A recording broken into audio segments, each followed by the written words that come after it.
حكاية اليوم بعنوان جابت لك بالك. قالك فما راجل ماتت مرته وخلاته وليد صغير، كانت أمه لاهية بيه، وكيف ما يقولوا ساهر عليه الليالي وبايع النوم غالي. والوليد ما شاء الله عليه نظيف وشباب، لكن وقت ماتت أمه الولد ضاع. الجوع والشر والوسخ حاشاكم عامل فيه. فياسي الراجل قال لازم نعرس، منها نلقى مراتة الهالي وترد بالها على الولد، ومنها انا ما نبقاش وحدي هجال.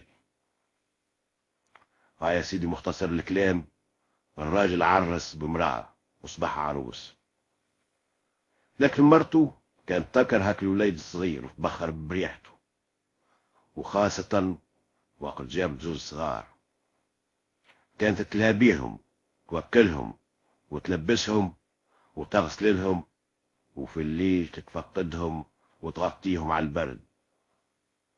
لكن الولد مسكين يدور بيه ويتفقده، كانت فاحة كانت تخدم فيه، جيب لي اعمل كذا وجيب كذا.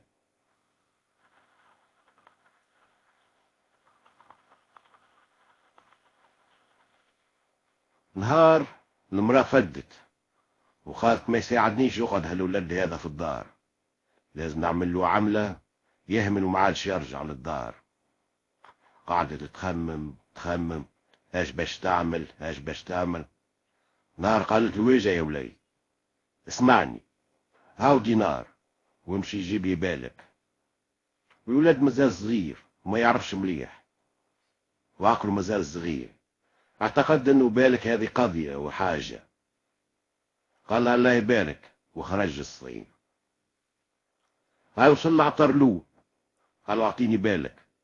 العطار بدا يضحك وقال لا لا ما عنديش، امشي شوف حد اخر يا وليدي. هاي مشى العطار الاخر ونفس الشيء.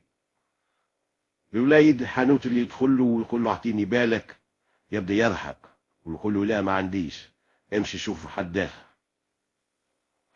وسيل الولاد تعب ودارها من حانوت لحانوت، ومن زنقة لزنقة، ومن حومة لحومة، حفات ساقيه وتعب، لكن خايف ما ينجمش يرجع للدار غير ما يجي باش قالت له مرت بوه. حتى عشات العشية والدنيا بدأت تظلام، والصغير مازال يدور ويسأل. حتى وصل الزنقة يشوف في ولاد صغار يلعبوا ويسمع فيهم يقولوا بالك رد بالك، ويجروا ويهربوا ويعاودوا يصيحوا بالك بالك. قال أخيرا لقيت بالك، ومشالهم قرب منهم يلقاهم ملمومين ويخزر الأرض وفما حاجة تمشي وهذا حاجة فوقها، وهما يقولوا بالك تمسها، بالك هاني قريبة منك رد بالك. قال هذه هي بالك، وقال لهم نعطيكم دينار تعطوها لي. ياك الوقت دينار يجيب 7 حلوى وقطانية وشوكولاتة. قالوا له باهي، وحطوها له في الكارت وقالوا له هاك ورد بالك. مشاهت الوليد يجري فرحان الدار، يلقى مرت بوه. قال هاو لقيت لك بالك هو.